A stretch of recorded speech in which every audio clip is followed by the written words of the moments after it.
না, এই নিয়মতি আজকের মানে হঠাৎ করে এরকম বিষয় না। তা প্রায় সময় করা হয় আগরতলা শহরকে যানজট মুক্ত করার জন্য। আগরতলা পৌর নিগম বিভিন্ন সময় উদ্যোগ গ্রহণ করেছে, তার সঙ্গে ট্রাফিক দপ্তর যৌথভাবে আজকে আগরতলা সিটি সেন্টার প্যারাডি চমড়ি থেকে বটতলা অবধি রাস্তা দুধারে যারা বেআইনিভাবে রাস্তা দখল করে ক্ষুদ্র ব্যবসায়ী ব্যবসা করছেন এবং যত্রতত্র তাদের মালামাল বা দোকানে জিনিস রেখে দিচ্ছেন, যাতে যখন সাধারণ মানুষের চলাচলে বিঘ্ন ঘটে বা যান চলাচলে অনেকটা অসুবিধা হয়, দুর্ঘটনার সম্ভাবনা থাকে এবং হয় অনেক সময়।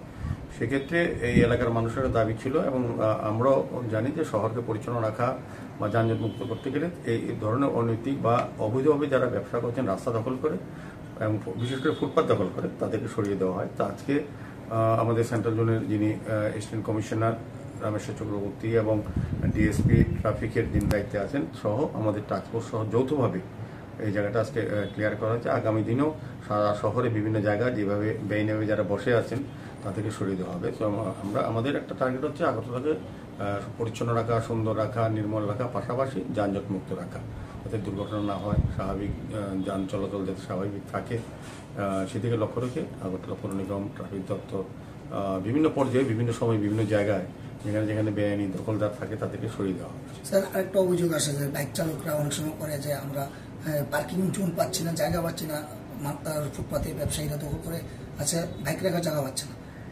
সেই বিষয়টা কি লক্ষ্য করা? না, এটা বলবো ঠিক না।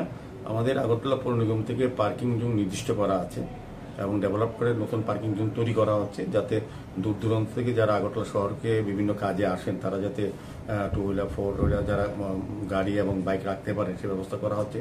কিন্তু আমরা লক্ষ্য রাখি খুবই দুর্ভাগ্যপরিত বিষয় যে যেখানে নো পার্কিং জোন সেখানে এসে বাইক বা গাড়ি রেখে দিয়ে যত্রতত্রভাবে ডিসিপ্লিন মেনে রাখে না।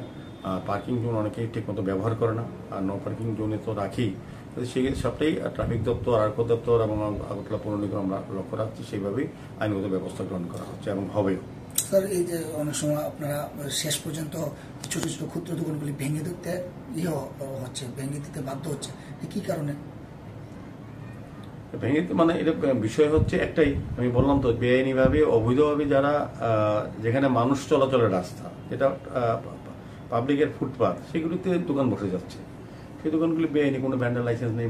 আমাদের ভেন্ডিং জোন আলাদা আছে, যাদেরকে আগরতলা পৌর নিগম থেকে ভ্যান্ডার লাইসেন্স প্রদান করা হয়, তার নির্দিষ্ট জায়গা লিখে দেওয়া হয় এবং ভেন্ডিং জোনে রাখা হয়। কিন্তু দেখা গেছে যে ভেন্ডিং জোনের বাইরে যেখান থেকে মানুষ চলাচল করে বা গাড়ি চলাচলের জায়গা, সেই রাস্তার মধ্যে কিন্তু এখন যত দোকান বানিয়ে বসে গেছে, সেগুলিকে আমরা সরিয়ে দিচ্ছি, কোথাও ভেঙে দিচ্ছি। এটা চলবে, সবসময় চলবে। দুর্গাপূজার আগে কি কোনো একটা পরিষ্কার পরিচ্ছন্ন রাজ্য? এটা ধারাবাহিক। দুর্গাপূজার আগে তো সারা শহর আমরা পরিষ্কার করি, এই কারণে কারণ এখন সাধারণত যত সংখ্যক লোক আগরতলাকে ব্যবহার করে তার প্রয়োজনে দুর্গাপূজার সময় বিভিন্ন লক্ষ লক্ষ দর্শনার্থী, পুণ্যার্থী আসে বিভিন্ন প্রান্ত থেকে, সেই কারণে লোক সংখ্যা বেড়ে যায়। সেক্ষেত্রে রাস্তা প্রশস্ত থাকা উচিত, রাস্তাটা আরও বেশি, যতটা বেশি স্বাচ্ছন্দ্যে মানুষ যাতে চলাফেরা করতে, সেদিকে লক্ষ্য রেখে আমরা সমস্ত জায়গাটা পরিষ্কার রাখার চেষ্টা করি।